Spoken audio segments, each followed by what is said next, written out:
Hello. Alright, so this is working. You ready? ESL 4. We're going to finally start our second unit. It's been a little delayed. So what I want to do is I want to open your books to page 38. Okay? Page 38, 39. Take a look at this picture. And I want you to think about what you see. Okay? So take a good look at it. Pause the video just for a second. Take a look at what you see. And then in your head, kind of point out what you're seeing. And I'm going to point out some things I see. So obviously, I see a man playing guitar. He's got his case open, which means he's playing for a little cash. A man plays the guitar in front of a coffee shop in the town center. You guys ever see people doing that? Playing instruments. You throw them a little cash on the side. We got a restaurant. Cafe Rouge. Got some more stores. Kind of curious where this place is. It looks more European than it does American. We got old architecture. Got people walking, holding hands. Looks like a nice little shopping district. So, cafe sign right here. Looks like someplace I'd like to go on vacation, personally. I think this place would be great for vacation. So, for our unit, we're going to have the unit outcomes: organize finances, reduce debt and save money, identify investment strategies, maintain good credit, protect against identity theft. That's what we're shooting for in this unit. So, look at the photo and answer these questions. What are the people spending money on? Well, what are they spending money on? Got some people in the shops right here, eating, probably drinking, having a nice coffee. Looks like it is a shopping district, maybe doing some window shopping, going in and buying stuff. Maybe they're on vacation. It's their vacation. They showed up in Europe. They just went on vacation. Okay? Number 2, how much money do you think the man playing the guitar makes daily? Ooh. How much money do you think you make playing the guitar on the side of the street? $100? In a really touristy area, I bet you could clear $100. That's my guess. What's your guess? Yeah, think of it in your head. So let's get started. Bam, page 40. This is where we're starting. We're starting on page 40. Coming in here. Make that a little bigger. Camilla made a list of her financial goals. Read what she wrote. Alright, I'm going to read it. You can follow along. Number 1, I need to stop impulse buying and pay off my credit cards. Right here is highlighted. Impulse buying. It's not highlighted. It's Oh, I can't believe I forgot the word for that, you guys. Impulse buying. Okay? Italicized. It's italicized. Impulse buying. So, do you know what impulse buying is? Well, let me explain it. Impulse buying is when you go to a store, right? So you make a shopping list. You go to the store.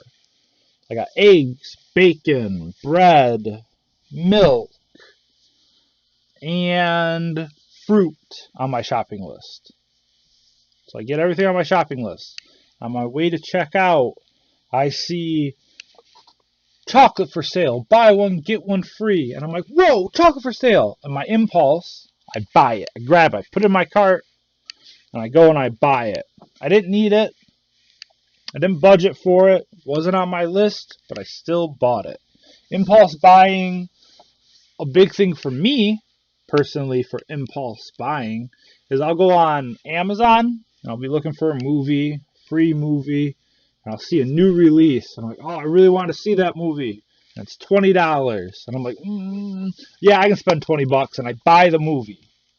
I didn't need to. I could have waited until I rented it, but it's an impulse. It's a reaction, a quick reaction, super fast reaction, and it causes you to buy something. That's the best way I can explain that. Number 2, I want to stop living paycheck to paycheck and save enough money for a down payment on a house. So do you guys know what living paycheck to paycheck means? I'm sure most of you do, but if you don't, real quick, living paycheck to paycheck means you get a paycheck and all that money has someplace it has to go. I live paycheck to paycheck. Some of you may live paycheck to paycheck. I get a paycheck and I got my bills. Phone bill, credit card bills, health insurance, car insurance, and then food, and then all my money's gone. Paid all my bills, Netflix, Amazon, everything's paid. I got no money left. Okay? There's nothing left. And I have to wait till my next paycheck until I have money again. So it's paycheck to paycheck. It's not the ability to save. Okay? Number 3, I want to increase my purchasing power by putting $200 a month into an emergency savings account. Purchasing power is italicized. Purchasing power is the amount of money you have on hand. Alright? So it's basically your savings or a line of credit. It's the ability to be able to buy something when you need to be able to buy it. Most Americans don't even have $400 in their savings account. And if you live paycheck to paycheck, you definitely do not have a high purchasing power. Number 4, I want us to start living within our means so I can start giving $100 a month to charity. Living within your means is the amount of money you make. You're not going over. So instead of having to use credit cards, you can use your paycheck to cover all your costs and still have a little left over. Okay? So living within your means, say you make $800 and your bills come out to be $1,000. You are not living within your means. You have to use your credit card for the other $200. Living within your means, say your bills are $800, right? You get a paycheck for $900. You are able to cover all your bills and expenses and still have that extra $100 to put in your bank account. You are living within your means. Good ways to live within your means is maybe buying off-brand products. Instead of buying the expensive cereal for your kids, you buy that bag of cereal that's in the plastic bag on the lower shelf. It's $1 cheaper. You buy those sales items instead of buying the name brand items. You buy the Meyer Coca-Cola instead of buying the regular Coca-Cola because it's less expensive and it allows you to live within the amount of money that you make in your paycheck. Let's go down. Okay, I just did this part. Italicized expressions. We went through every single one. So come down to C. Okay. Some phrases have special meanings. Often if you try to understand the meaning of the individual words, you can understand the phrase. Okay? So, take a look at these. Number 1, budget cut. Number 2, buy in bulk. Number 3, capital gains. Number 4, commit fraud. Number 5, counterfeit checks. Number 6, current income. Number 7, delinquent accounts. Number 8, false pretenses. And number 9, unauthorized transactions. So, what I want you to do is in your book, give these a look on a piece of paper, write them down. 1, budget cut. 2, buy in bulk, in a list. Next to it, I want you to write what you think they mean. So if you have an idea in your head, put that down. And if you don't know, take the time and look up what they mean on your phone, okay? I'd use Google for it because there's not going to be exact definitions. So just type capital gains in Google, and then it should come up with a nice little explanation to help you understand. I'm going to pause it. Well, I'm not going to pause. You're going to pause the video and do this. And then when you come back, I will go through them with you. So take a second and pause the video. Write these on a piece of paper. The definitions or your understanding of these phrases. Pause the video now. Okay, so you've unpaused the video, and I'm just going to click on these answers right here. Bam! Answer key. I'm going to take this. I'm going to move it over here.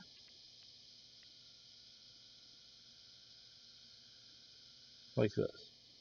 So number 1, budget cut. Reduce spending. So to cut your budget is to spend less.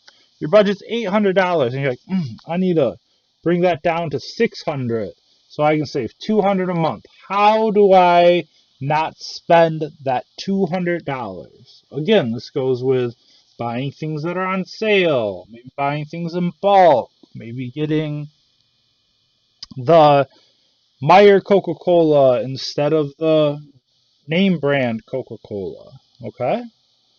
See what they put for number 2. Oh, this is going to be a little hard. I'll put this over here, I guess. For number 2, buy large amounts. Buy in bulk. Buying large amounts. When you think buy in bulk, think of Costco or Sam's Club. You go in there and you buy some toilet paper and it's like 200 rolls. Go in there and you buy some rice and it's a giant bag of rice. Okay? Think Costco when you think buy in bulk. Number 3. I'm going to have to move this so I can look at what we're looking at. Capital gains. For capital gains.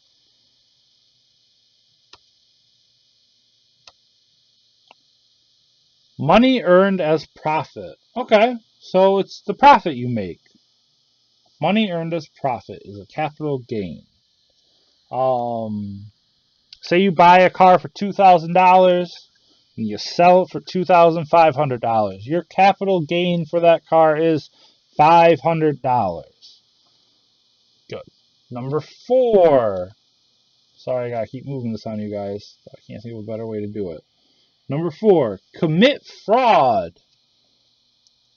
Use false information intentionally. To lie. Okay? Fraud is lying. The most basic concept of fraud is to lie. You lie.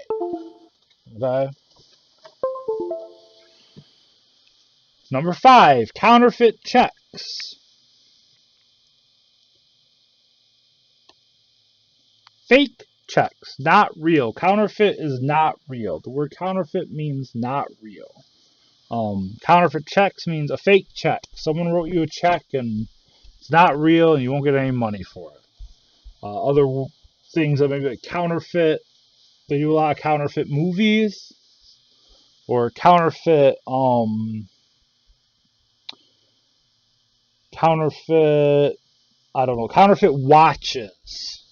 That's a good one. Think of those Rolexes you can buy from that guy on the street. You ever see those people who are like, I got a Rolex, genuine Rolex, $30. No, Rolex is $30. It's not a fake. It's a fake Rolex. Okay, counterfeit is fake, not real. Number 6 is current income. So number 6 is money earned now. It's how much money you make. Right? What's your current income? My current income is X amount for my paycheck. I make $800 for my paycheck. Okay? For an example. That is my current income. My current income is $800 every 2 weeks. Or I could say my current income is $1,600 a month. It's the money you make. Okay? Money earned. Number 7, delinquent account.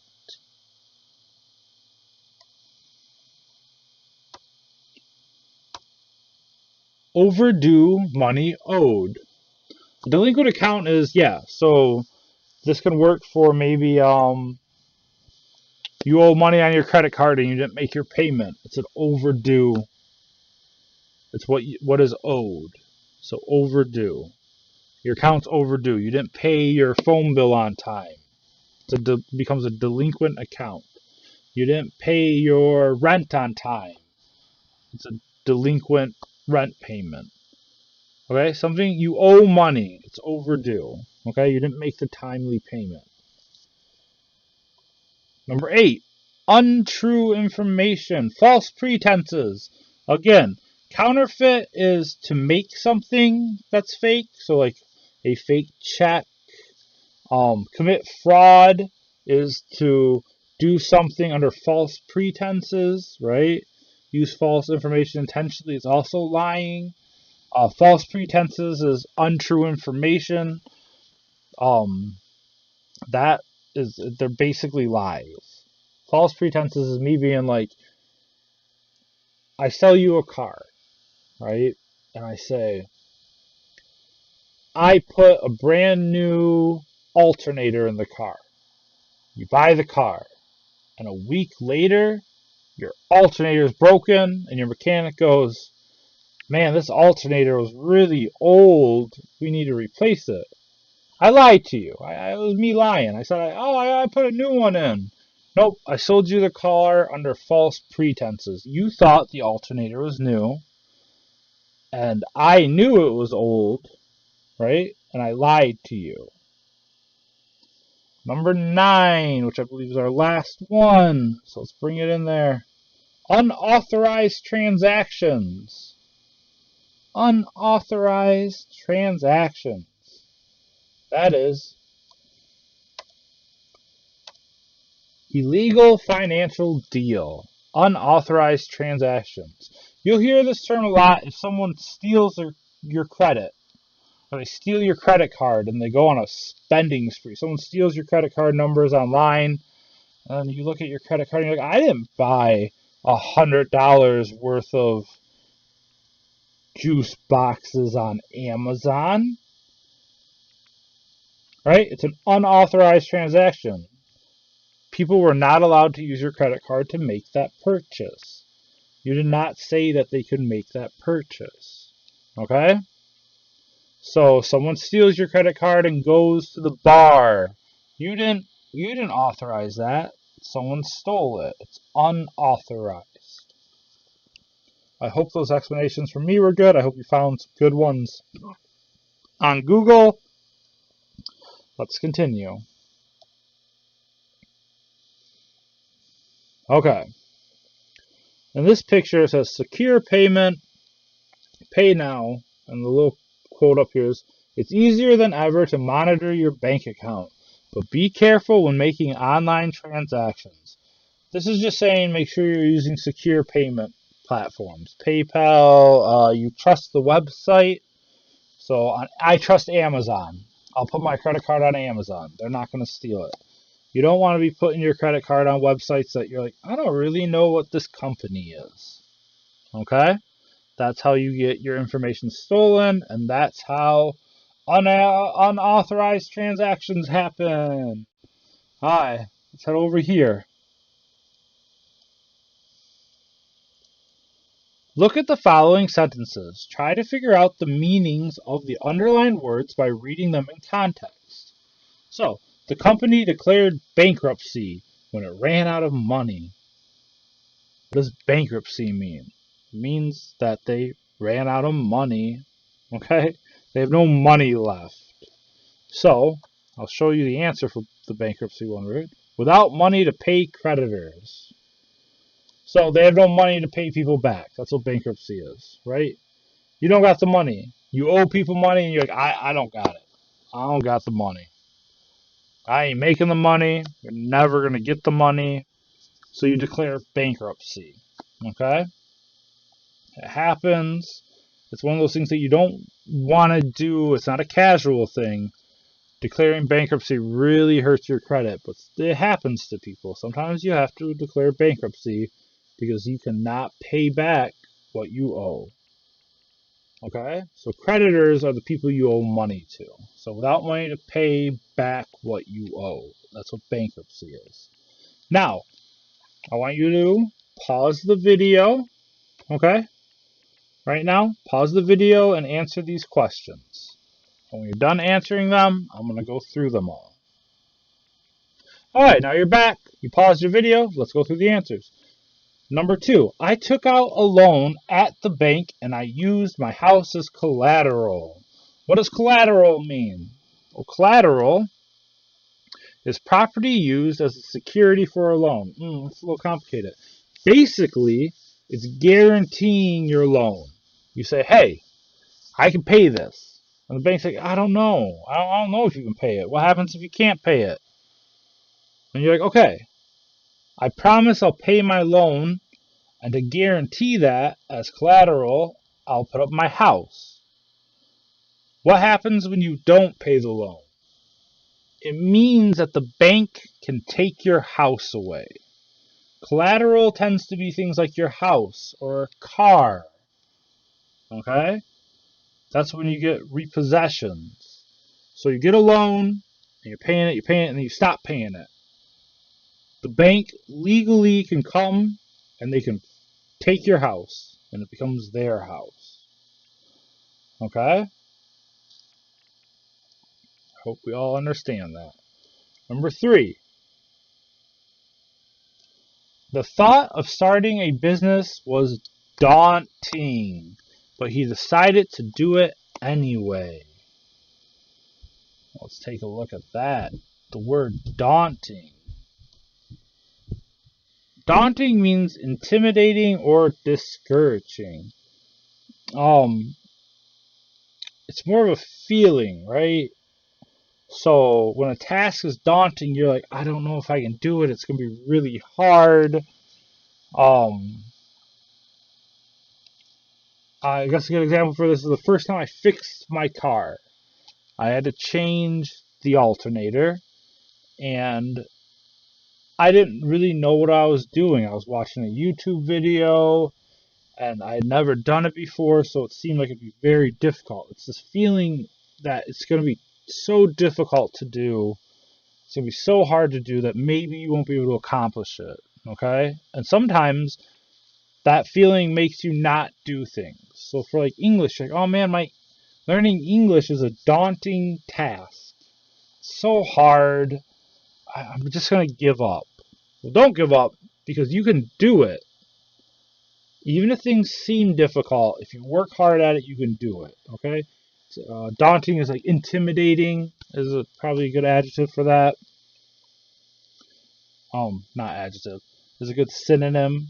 Intimidating. Okay? Something is intimidating is usually intimidating and daunting. It's something that you don't think you can accomplish. Oh, it's going to take me forever to make these videos for you guys. It's a daunting task. Okay? I feel like I just don't have time. Okay? Daunting. Inflation.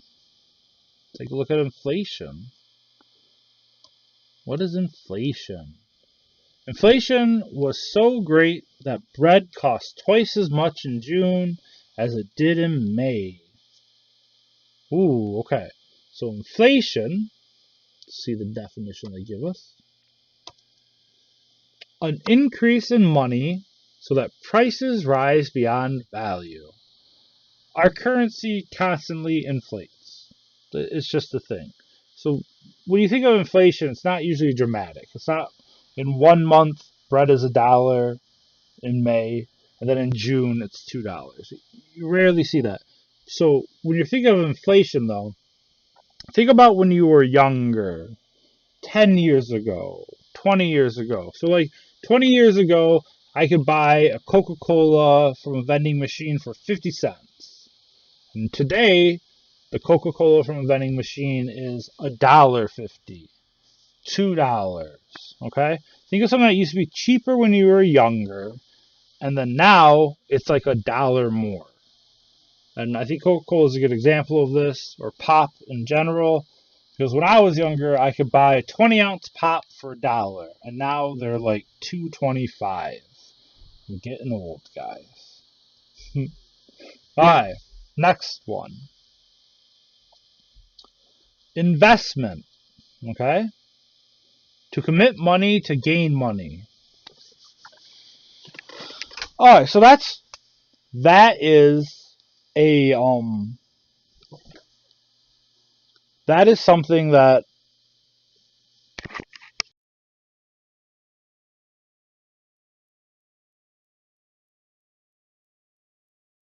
sorry about that, my daughter came in the room. An investment is not only monetary. So for the monetary thing is I invested a stock, right, for $10. A year later it's worth $15. My capital gain was $5. But you can invest in other things. You can invest in yourself. Education is an investment in your future, right? I am going to do really well in English class and I'll get my GED and then I will get certified to do, if you're Manuel, electrical contracting. Okay? I'll get my technical certification. You are investing in yourself. So it's time and effort. Okay? It's the time and effort that you use to obtain something better. Okay? Or more. So when it comes to money, yes, I invest $5 and I get more money back. Alright? So you commit money to something to get more money. Now, it doesn't always happen with financial investments, but with a personal investment in yourself and you work hard, it usually will work out for you. Number 6, liquid. Easily converted to cash money. So, things with liquidity are like jewelry. You can go to the pawn shop and turn into money. If you got gold bars in your house, you can go turn it in for money. It's quick money. It's a liquid asset. It can also just be just the cash you have in a bank is a liquid asset. Okay? So yeah, it's easily converted to cash money or money on hand. Okay? The company has no liquid assets, therefore it can't pay its bills. It has no money on hand. Okay, let's keep going. Oh, I'm going to have to exit to... Don't worry, I'll pull it back up. Head down to number 7, 8, 9. Alright. Penalty. Oh, of course.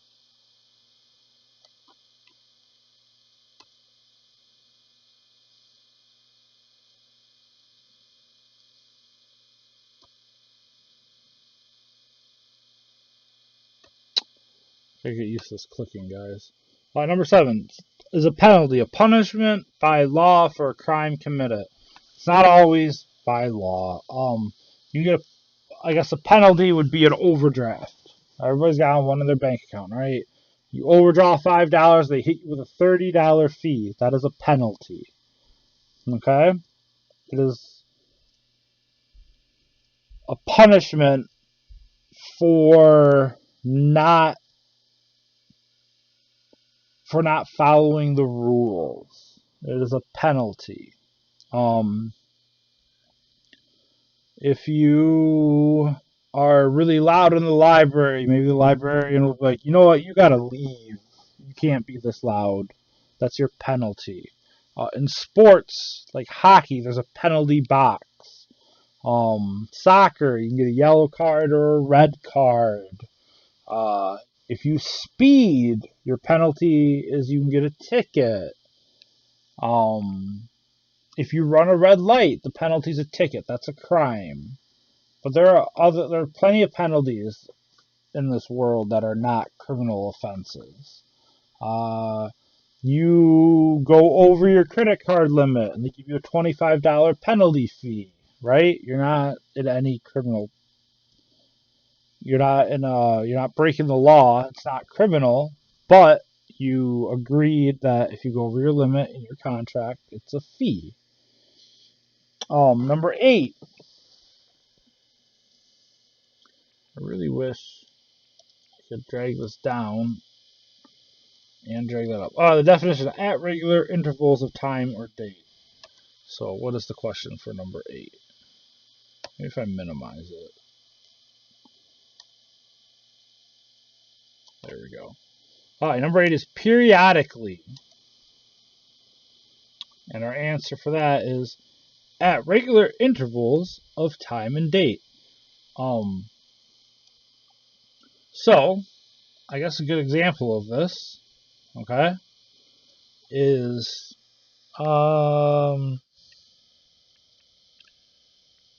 I periodically pay my insurance bill. Once a month I pay my insurance bill. Okay? It's at a regular interval. I periodically put money in my bank account. Every once a week or twice a week I put money in my bank account. Periodically is not, they're saying it's a regular interval of time and date. But it's not completely set. So once a month you pay your insurance. Maybe it's not the same date every time, right? Once a month you pay your phone bill. Once a month you go to the gym. Okay, I periodically go to the gym. I go once or twice a month, periodically. Alright? And then risky, exposure to danger or damage. That's a pretty good definition. It's risky, right? What are some risky behaviors? Smoking. Smoking is a risky behavior, right?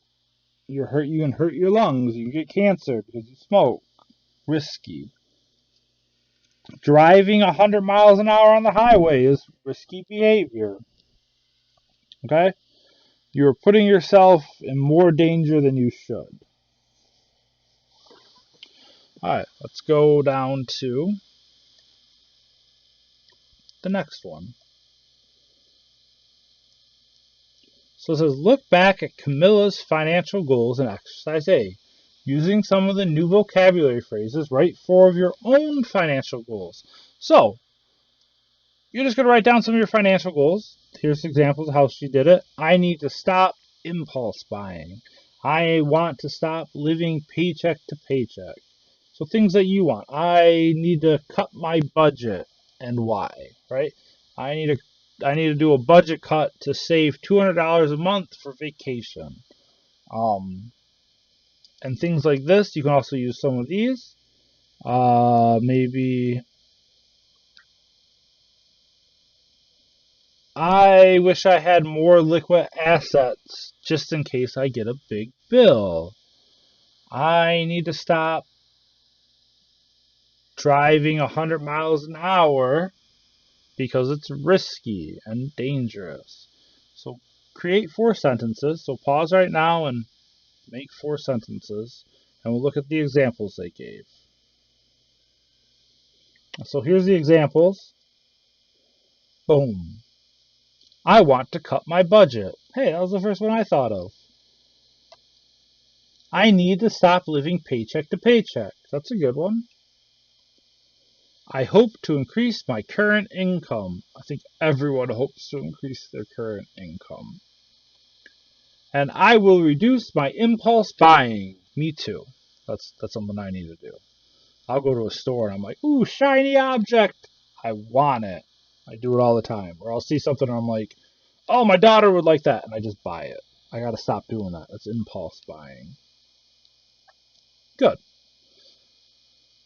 I'll head over to 42.